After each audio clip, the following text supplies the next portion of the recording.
এই কোরআনী শাসন যেখানে যখন অথবা ওহীর শাসন যেখানে যখন প্রবর্তিত হয়েছে, প্রতিষ্ঠিত হয়েছে, সেই সমাজের মানুষ শান্তি এবং সম্মান দুটি জিনিস পেয়েছে। আর যখনই আল্লাহর শিক্ষা থেকে মানবজাতি দূরে সরে গেছে, তখনই অশান্তি এবং অপমান তাদেরকে কাবু করে বসেছে। আজকে বাংলাদেশ সহ বিশ্বের অবস্থা এমনই। ইসলাম ছাড়া দুনিয়ায়, আধুনিক দুনিয়ায় কোনো আদর্শ মানুষকে শান্তি দিয়েছে এর কোনো প্রমাণ কেউ দিতে পারবে না। বরঞ্চ সর্বত্র দুর্বলের উপর সবলের অত্যাচার দিন দিন বেড়েই চলছে। এটাই দুনিয়ার বাস্তবতা। এই বিশ্বকে যদি শান্তির দিকে ফিরে আনতে হয়, তাহলে ওই সংস্কারটা লাগবে যেই সংস্কার আল্লাহ তাআলা তার প্রিয় নবী মুহাম্মদুর রাসূলুল্লাহ সাল্লাল্লাহু আলাইহি সাল্লামের মাধ্যমে মানব সভ্যতায় করেছিলেন। আমরা দেখতে পাচ্ছি 15 বছরের ফ্যাসিবাদী সরকার যে রাস্তায় হেঁটেছে, বর্তমান সরকার সেই রাস্তা ধরেই হাঁটছে। এই রাস্তা পরিবর্তন করতে হবে। এই রাস্তা ফ্যাসিবাদের রাস্তা, এই রাস্তা আয়নাগরের রাস্তা, এই রাস্তা অসংখ্য মানুষকে বিনা বিচারে খুন করার রাস্তা, এই রাস্তা শাপলা চত্বরে আলিম উলামার উপর হায়নার মতো ঝাঁপিয়ে পড়ার রাস্তা। এই রাস্তা বাংলাদেশের মানুষ এই রাস্তায় কাউকে চলতে দেবে না। সুতরাং বিরত থাকুন। আজকের প্রতিপাদ্য বিষয় আলোচনার রাষ্ট্র সংস্কারে মহানবী সাল্লাল্লাহু আলাইহি ওয়াসাল্লামের নীতি ও আদর্শ। এই আদর্শ রাসূল করিম সাল্লাল্লাহু আলাইহি সাল্লামের নিজের তৈরি নয়।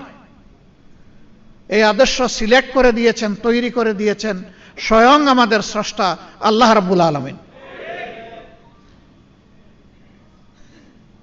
আল্লাহ রাসূল নিজেই বলেছেন, আনা বাশারুম মিসলুকুম, আমি মানুষের মতোই একজন মানুষ, তবে হ্যাঁ আমাদের মতো মানুষ না। উনি সকলের মধ্যে শ্রেষ্ঠ মানুষ। তফাৎ কি? তফাৎ হচ্ছে আমার কাছে ওহী আসে আর তোমাদের কাছে আসে না। আল্লাহ যা আমাকে হুকুম করেন আমি তাই মানি, এর বাইরে আমি কিছু করি না। অতএব হেরা গুহার প্রথম দিনের দাওয়াত বুকে নিয়ে ওহীর সেই অংশটা, সূরা আল আলাকের এই অংশটা বুকে ধারণ করে তিনি যে ওই হেরা গুহা থেকে জবলে নূরে নেমে এসেছিলেন, ইন্তেকালের আগে তার প্রিয় গুহায় আরেকটি বার তিনি ফিরে যেতে পারেন নাই। কেন পারেন নাই? তখন থেকে তার উপর একটার পর একটা আল্লাহ তাআলার পক্ষ থেকে দায়িত্ব আসতে থাকলো। তিনি কিভাবে এই সমাজকে বদলাবেন। কোন সমাজ? যেই সমাজটি মানুষকে মানুষের স্তরে রাখে নাই, পশুর চাইতে আরো নিকৃষ্ট স্তরে নিয়ে গিয়েছিল। দুনিয়ার পবিত্রতম জায়গা খানায়ে কাবা, যেটাকে বায়তুল আতিক বলা হয়েছে, আল্লাহর জন্য নির্ধারিত সর্বপ্রাচীন ঘর, এই গড়টাকেও তারা অপমানিত করেছে।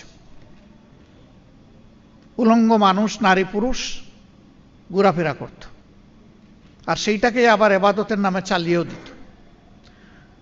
মূর্তি দিয়ে ঠাসা ঠাসা করে রেখেছিল। তাওহীদের আওয়াজ সেখানে বুলন্দ করার পরিবেশ ছিল না, শেষ করে দেওয়া হয়েছিল। নারী জাতিকে মানুষ গণ্য করা হতো না। যারা কালো তাদের কোনো মর্যাদা ছিল না। যারা দাস তাদেরকে পশুর চাইতে আরো নিকৃষ্ট স্তরে বিবেচনা করা হতো। মদ জুয়া সেই সমাজের অঙ্গের ভূষণ ছিল। নিরাপত্তা বলে কোনো জিনিস ছিল না। মানুষের রক্ত সেখানে মানুষের জন্য হালাল ছিল। যার গায়ে বল আছে সে দুর্বলের উপর যে কোনো সময় ঝাঁপিয়ে পড়তে পারবে, কোনো বাধা নাই। সেই রকম একটি অসভ্য উচ্ছৃঙ্খল সমাজকে আল্লাহ তাআলা তার প্রিয় নবীর সোহবতে এবং তার হেদায়েতের মাধ্যমে দুনিয়ার সবচাইতে সভ্য জাতিতে পরিণত করেছিলেন। হযরতে উমরের মতো মানুষ, তিনি বের হয়েছিলেন আল্লাহ রাসূলকে হত্যা করার জন্য। সেই হত্যাকারীকে আল্লাহ তাআলা ওই সফরেই হেদায়েত দিয়ে দুনিয়ার একজন শ্রেষ্ঠ মানুষে পরিণত করলেন।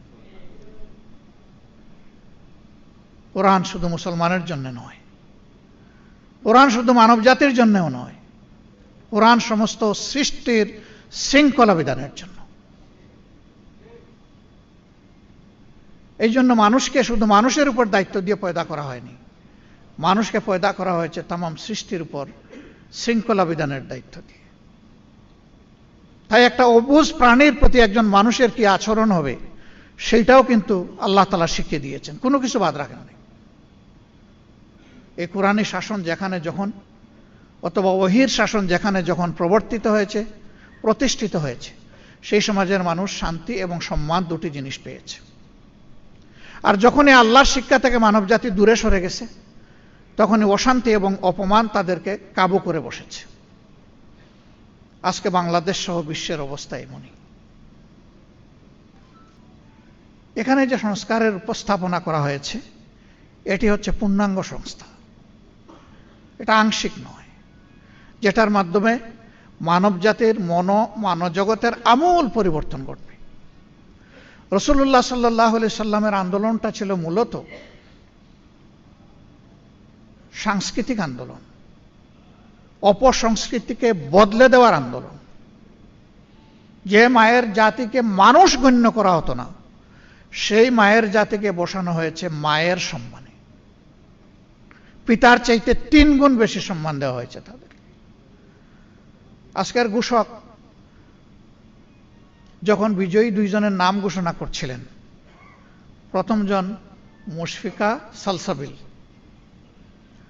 তিনি নাম ঘোষণা করে পিতার পরিচয় দিলেন পরবর্তী পর্যায়ে এসে, এবং রচয়িতা রচনাকারী আর পিতার জন্য দোয়া করলেন, কিন্তু মায়ের জন্য একটু দোয়া করলেন না। এই মা তো এই মেয়েটাকে তার গর্ভে ধারণ করেছেন, এই মাই বুকের দুধ দিয়ে তাকে বড় করেছেন, এই মাই তাকে বিকশিত হওয়ার মানুষ হওয়ার জন্য সবচেয়ে বেশি দায়িত্ব পালন করেছে। আমি দোয়াটা করে দিলাম, আল্লাহ তাআলা ওই মাকেও সম্মানিত করুন। আরেকজনের জন্য কোনো দোয়াই করেন নাই, ওনার জন্য দোয়া, উনি ওনার পিতামাতা এবং সম্মানিত শিক্ষক মণ্ডলী, মুশফিকারও সম্মানিত শিক্ষক মণ্ডলী, যারা মানুষ হওয়ার জন্য তাকে তিলে তিলে সাহচর্য দিয়েছেন, নার্চার করেছেন। আল্লাহ তাআলা তাদের সকলকে এই দুনিয়ায় এবং পরবর্তী জগতে আল্লাহ তাআলা সম্মানিত করুন। ইসলাম ছাড়া দুনিয়ায়, আধুনিক দুনিয়ায় কোনো আদর্শ মানুষকে শান্তি দিয়েছে এর কোনো প্রমাণ কেউ দিতে পারবে না। বরঞ্চ সর্বত্র দুর্বলের উপর সবলের অত্যাচার দিন দিন বেড়েই চলছে। এটাই দুনিয়ার বাস্তবতা। এই বিশ্বকে যদি শান্তির দিকে ফিরে আনতে হয় তাহলে ওই সংস্কারটা লাগবে, যেই সংস্কার আল্লাহ তাআলা তার প্রিয় নবী মুহাম্মদুর রাসূলুল্লাহ সাল্লাল্লাহু আলাইহি সাল্লামের মাধ্যমে মানব সভ্যতায় করেছিলেন। আমরা ওই সংস্কারের জন্য তৈরি হচ্ছি। আমাদের ঈমান দুর্বল হতে পারে, আমাদের প্রস্তুতির ঘাটতি থাকতে পারে, আমরা স্বয়ং দুর্বল হতে পারি, কিন্তু যার হাতে সমস্ত কুদরত কুওয়াত তিনি দুর্বল নন। ইন্নাহু আলা কুল্লি শাইইন কাদির। আমরা সেই মহান কুদরতের উপর ভরসা রাখি, আমরা মুতাওয়াক্কিল। যেমন আফম খালেদ হুসাইন সাহেব বলে গেলেন যে তিনি আস্থাশীল, এই সমাজ বদলাবে।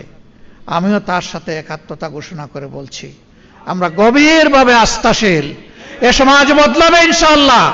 এখন আমাকে নিয়ে না আমাকে বাদ দিয়ে সেটা হচ্ছে প্রশ্ন। যদি এই পরিবর্তনের অংশীদার আমরা সবাই হতে পারি, আমরা সৌভাগ্যবান। আর যদি কেউ না হতে পারি, আমি দুর্ভাগ্যবান, কিন্তু সমাজ বদলাবে ইনশাআল্লাহ তাআলা।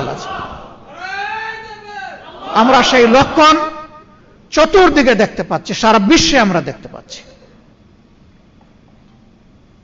যখন দুর্বলরা আল্লাহর উপর ভরসা করে দাঁড়িয়ে গেছে, আল্লাহর সাহায্য অবধারিত তাদের জন্য হয়ে গেছে।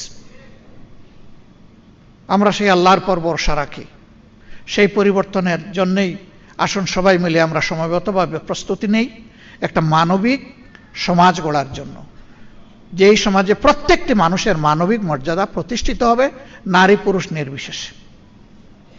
মদিনার সনদের কথা আজকের আলোচনায় এসেছে। এর সাথে সোনায় সুহাগা হতো যদি বিদায় হজ্জের ভাষণের সারবস্তু এখানে সংযোজিত হতো। তবে যেহেতু সংস্কারের সাথে বিষয়টা রিলেট করে, এই জন্য সম্ভবত এটাকে হাইলাইট করা হয়েছে।